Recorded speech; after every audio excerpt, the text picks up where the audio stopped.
These range from the impressive Grand Canyon to the towering pillars of ash representing an ancient supervolcano in Chiricahua National Monument, to the well-preserved meteor crater impact crater near Flagstaff. Another one of these geologic oddities is located in the northeast part of the state, a massive kimberlite pipe on the Navajo Nation.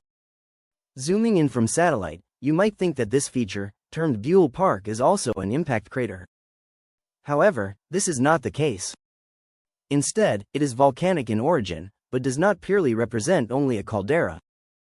Rather, this circular area represents the largest kimberlite pipe on the planet.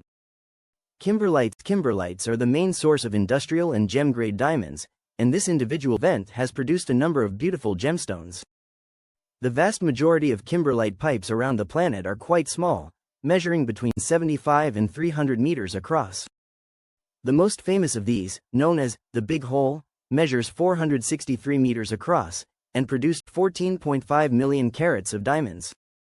These pipes are named due to their rather round shape and abundance of the rare volcanic rock known as kimberlite. Kimberlite is an unusual gray volcanic rock which has a low silica content and originates from molten rock deep within the mantle, between a depth of 150 and 450 kilometers.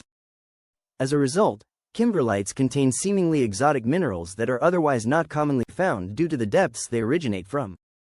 Formation of Buell Park. Formation of this kimberlite pipe began approximately 25 million years ago, when an unusual series of volcanics referred to as the Navajo Volcanic Field were erupting across parts of Arizona, New Mexico, Utah, and Colorado.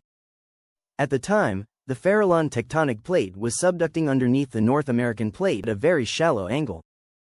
Melted material from this collision then migrated upwards before erupting on the surface, thus forming this chain of volcanoes.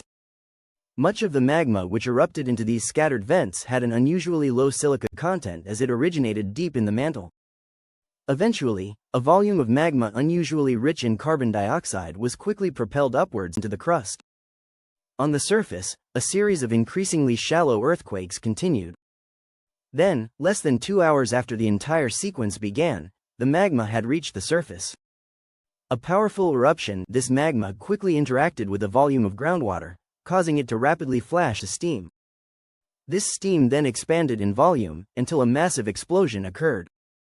As a tall plume of ash rose into the atmosphere, pyroclastic flows raced across the surrounding landscape. The eruption which had just occurred formed a 4.5 kilometer or 2.8 mile wide volcanic crater called a tuff ring,